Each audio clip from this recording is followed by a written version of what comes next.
Good morning, my friends.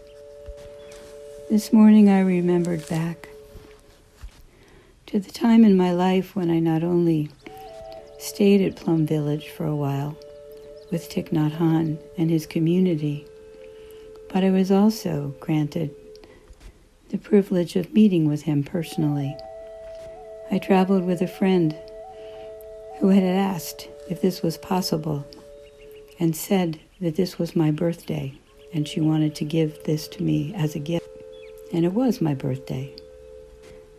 And Sister Chan Kong, who is Thich Nhat Hanh's right-hand person for most of his ministry and life, after having said no, immediately said yes. If it's a gift, then the answer is yes. What a wonderful gift, to say the least, as it was the first time I had ever sat with him privately. I was sharing with him, in response to his questions, how drained and exhausted I was feeling by the pressure of performance in my life. And I said, I am just depleted. Can you help me? He stopped and poured each of us a cup of tea.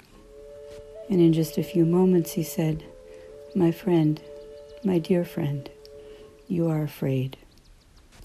And if you do not learn to welcome this fear and learn from it, it will destroy you. I can tell you that was quite a shock to my system. And he continued.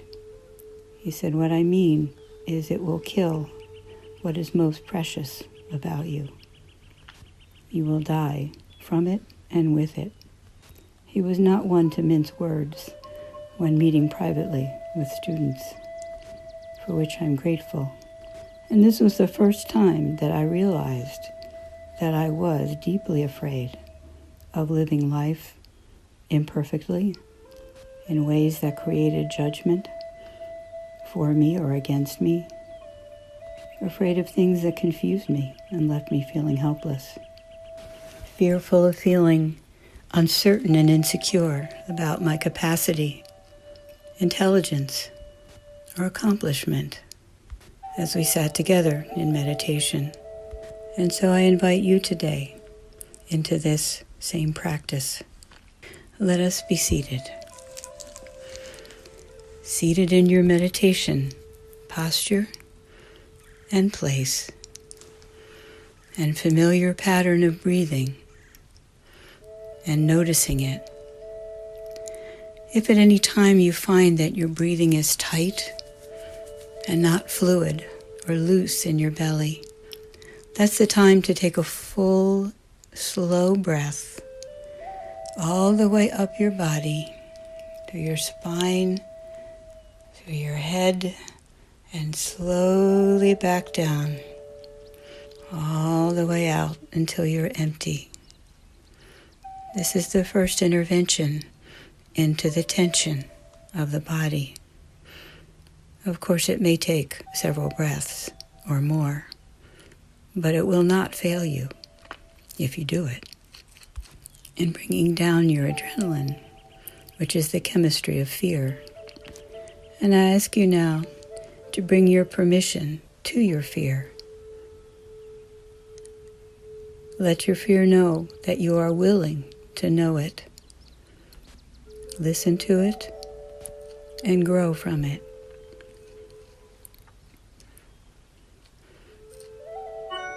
Feel in the rhythm of your breath how that fear responds, and breathe into it.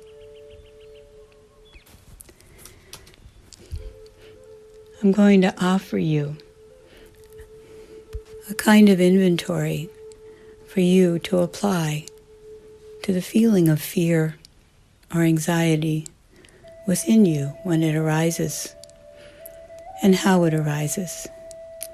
And I ask you, as you listen to these things, that you simply make a note of ones that very much resonate with you at those times when you are feeling restless, insecure, or fearful. Here we go. I feel tense and uptight, and I have no idea why. I feel as if I can't quit until I complete a project, completely finish a project. I worry about little things, and I imagine the worst case scenarios. I have persistent headaches, neck pain, insomnia, back pain, or uncomfortable digestive problems.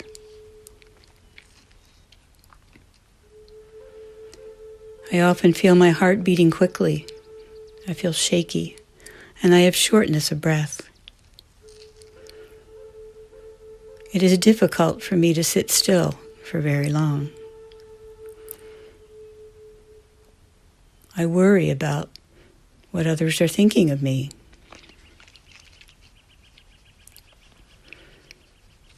I'm nervous before speaking in public, and I almost feel like I can't do it. The panic gets so high.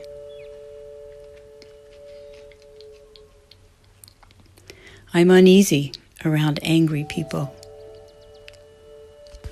I worry about big things like loss of health, relationship, money, or some tragedy I haven't even thought of, but I know could radically change my life. After all, crazy things happen every day that are frightening. Keep in your mind the several possibilities that stood out to you. Or if we missed one, include that particular kind of fear or stimulation for fear that is familiar to you, related to aggression, abandonment, imperfection, judgment, and all of the things that list of possible experience brought to mind. Hold on to no more than 3 of them, and 1 is enough. Bring them to mind right now. And after each one, as you say it silently to yourself, notice your in-breath and your out-breath. I am afraid of what? In-breath and out-breath. And as Ty taught me in that one meeting, he said, you must learn to say, hello, little fear. Those were his words. I see you, and I know you. Please teach me what I need to know. And repeat those words silently to yourself inside with me. Hello, little fear. I know you. Please teach me what I need to know.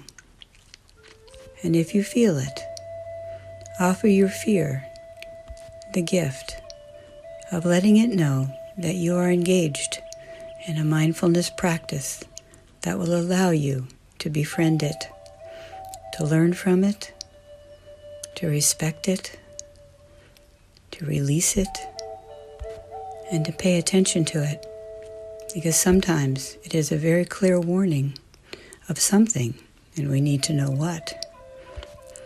Hello, little fear. I know you. Show me what I need to learn.